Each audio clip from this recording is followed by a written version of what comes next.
Oi!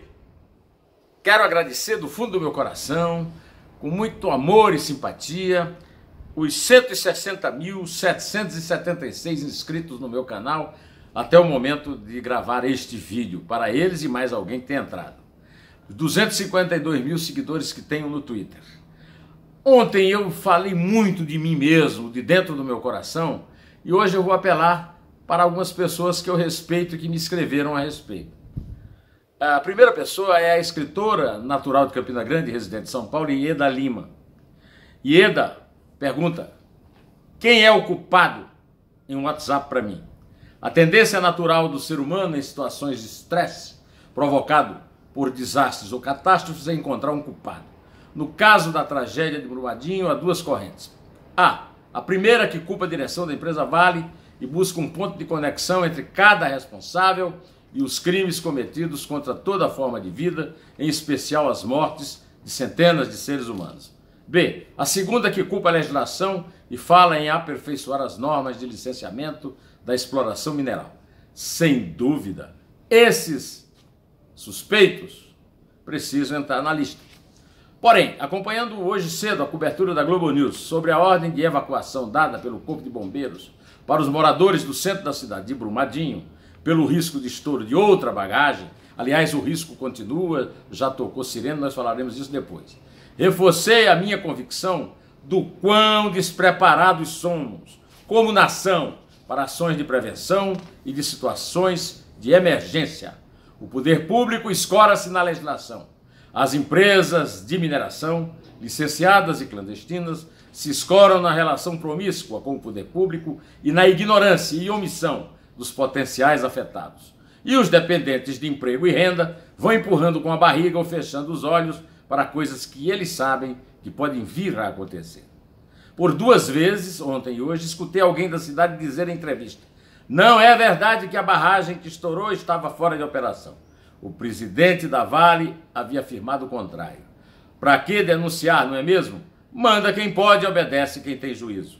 Presenciei também hoje cedo o desabafo de um morador de lá que dizia atônito: recebemos a ordem de evacuação, mas não sabemos para onde ir e o que levar, e se realmente procedem à ordem. Ou seja, falta de credibilidade da autoridade. Assisti também um vídeo gravado por um funcionário da Vale, que circula pelo WhatsApp, e que mostra o total despreparo desses funcionários para se proteger da catástrofe momentos antes da barragem vir abaixo.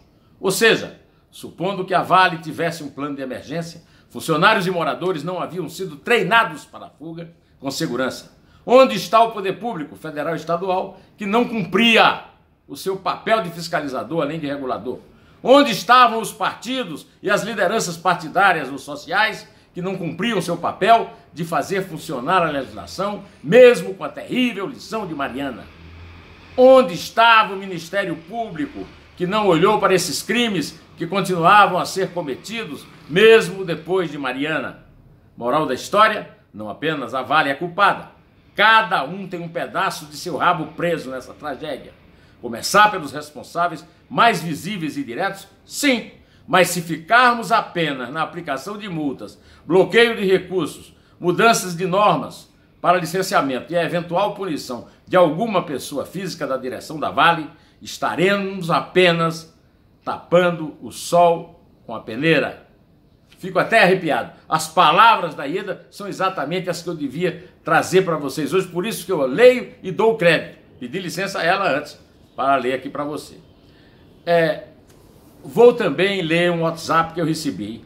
Ontem eu citei Janaína Pascoal como uma das pessoas a política mais lúcida do Brasil. Janaína Pascoal, deputada estadual, 2 milhões de votos, PSL São Paulo. E ela me escreveu um honroso WhatsApp agradecendo. Não vou ler pelo agradecimento, mas sim pelo fato de que ela traz informações preciosas sobre a questão legal. Ela é professora de Direito da Universidade de São Paulo. Muito obrigado, uma honra. Eu estou muito indignada.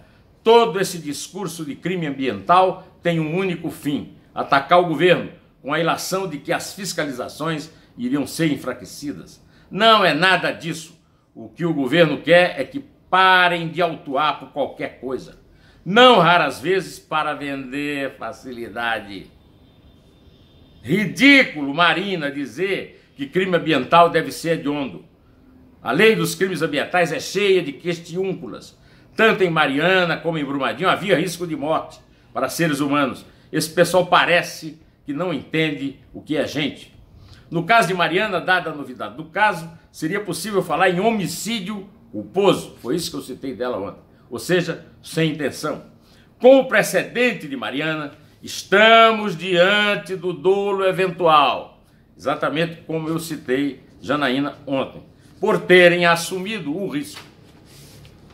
Nossas autoridades perdem oportunidades ímpares. No lugar de aplicar multa, o MPF, Ministério Público Federal, precisa fazer TAC para obrigar a fazer as obras de prevenção. Tivesse feito isso após Mariana, não haveria Brumadinho. Eu interrompo aqui a Janaína para dizer que agora a senhora Dodge, procuradora-geral, foi lá. Não foi antes, ela tem toda a razão.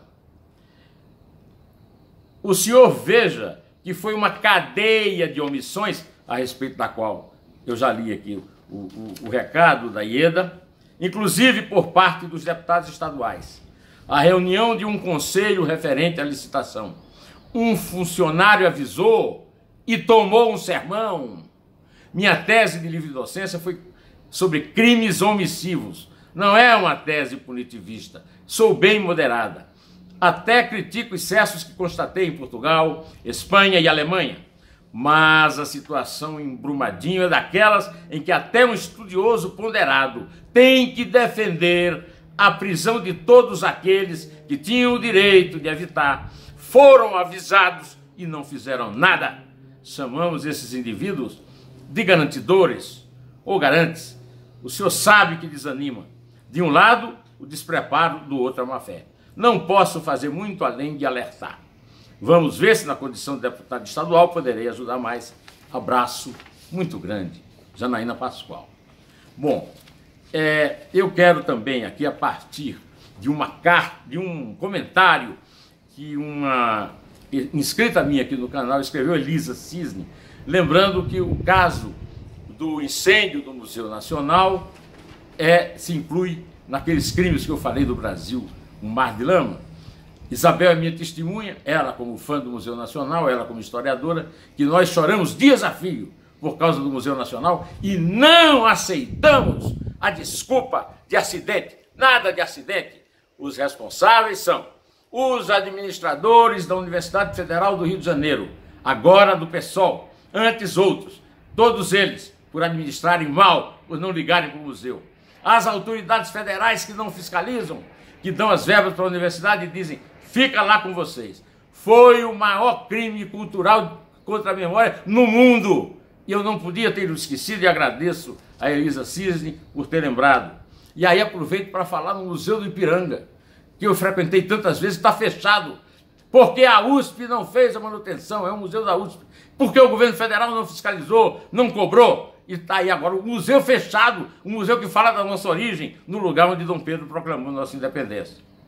Nessa questão dos museus, eu incluo os viadutos de São Paulo e de Brasília, como podia incluir de outras cidades do Brasil. Agora, São Paulo e Brasília, os viadutos estão caindo. O Bruno Covas vai passar o resto da sua administração cuidando de viaduto caindo. Ele é culpado, mas os mais culpados são os anteriores a ele, de trás para diante. João Dória Júnior, hoje governador de São Paulo. Fernando Haddad, que foi o moleque do Lula, moleque de recados do Lula na campanha. O Gilberto Kassab, José Serra, Marta Suplicy, todos são responsáveis pela situação dos viadutos em São Paulo e as administrações corruptas do Distrito Federal em Brasília. Além dos viadutos, quero lembrar a situação nas prisões.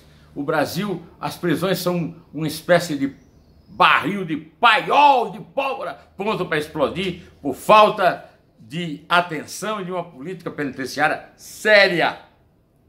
Eu quero também fazer minhas as palavras de Michel Ávila. E quero aqui completar o depoimento da Ieda, dizendo o seguinte: a maior responsável pelo que houve em Brumadinho é a senhora Dilma Rousseff.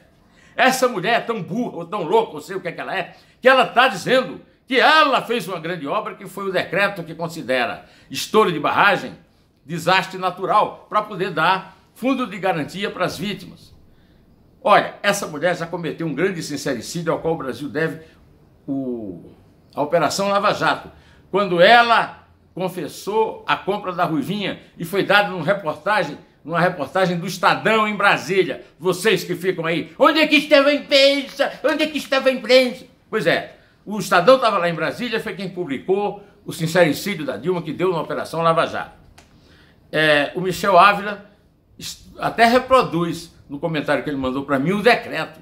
Quer dizer, o decreto para dar fundo de garantia para as vítimas e ela pousar como heroína do trabalhador e do pobre, serve de desculpa para a operação, para a empresa Vale do Rio Doce nada fazer em Brumadinho. Olha, o que é que houve de diferente nesse episódio em relação a Mariana? Primeiro, o governador Romeu Zema, ao contrário de Fernando Pimentel, aquele ladrão que foi derrotado, está lá, assumiu o controle de tudo, fazendo o que um governador tem que fazer. E o presidente Jair Bolsonaro, ao contrário de Dilma, que passou 5 dias para sobrevoar, foi lá, levou ministro, assumiu, e eu quero dizer o seguinte, é muito importante o reconhecimento da impunidade como causa, porque agora o Bolsonaro assume a missão de, como presidente votado por 58 milhões de brasileiros, liderar um grande mutirão, um grande movimento nacional para evitar que Mariana se repita. 3 anos depois, ninguém foi punido, ninguém foi preso, ninguém foi multado, nenhuma multa foi cobrada, nenhum desabrigado recebeu nenhuma benesse da própria empresa. O prefeito de Mariana, Duarte Júnior, do PPS, foi ao local para repassar sua experiência e dizer que há muito a fazer. É terrível esse trabalho que está sendo feito lá, em busca de desaparecidos e para conter os efeitos do desastre, e muitas perdas a contabilizar ainda em relação ao pós-acidente. Acidente não, crime doloso por omissão. E ainda repôs a verdade. O presidente da Vale, que foi para lá, aliás, o Cláudio Humberto, na coluna dele, no Twitter, lembrou uma coisa. O presidente da Vale é um cínico. Foi lá, recebeu o presidente, devia ter sido preso. Eu concordo. O general Heleno devia ter prendido esse canalha na hora. Já há outra barragem em alerta na região. A sirene ecoou como se fosse um acidente da natureza, já que a Dilma assim determinou. É importante que seja acionada, mas não é um acidente natural, ao contrário do que somente a inteligência raríssima em termos de baixa da Dilma pode reconhecer. Eu quero aproveitar aqui, antes de encerrar, para aconselhar que você leia a entrevista de Hildeberto Aleluia, meu amigo, que foi um dos que mais denunciaram em seu blog, o Foro de São Paulo, e que votou desde muito cedo em Bolsonaro e que me deu uma entrevista dizendo que Bolsonaro perdeu 10 milhões de votos do primeiro para o segundo turno com aquela campanha canalha do ele não. Eu até reportei aqui a você a vaia no Roger Waters do Pink Floyd, que a Isabel e eu testemunhamos lá no campo do Palmeiras, no Allianz Parque. O Aleluia fala nisso. Aí tem um monte de estafermo lá no Twitter que está dizendo que não sabe fazer conta porque ele teve mais votos no segundo turno do que no primeiro. Dá para acreditar? É que eu faço uma chamadinha e ninguém lê a entrevista. Alguns porque não sabem, outros porque não tem tem um pouco de preguiça de ler. Agora, não pode criticar sem ler.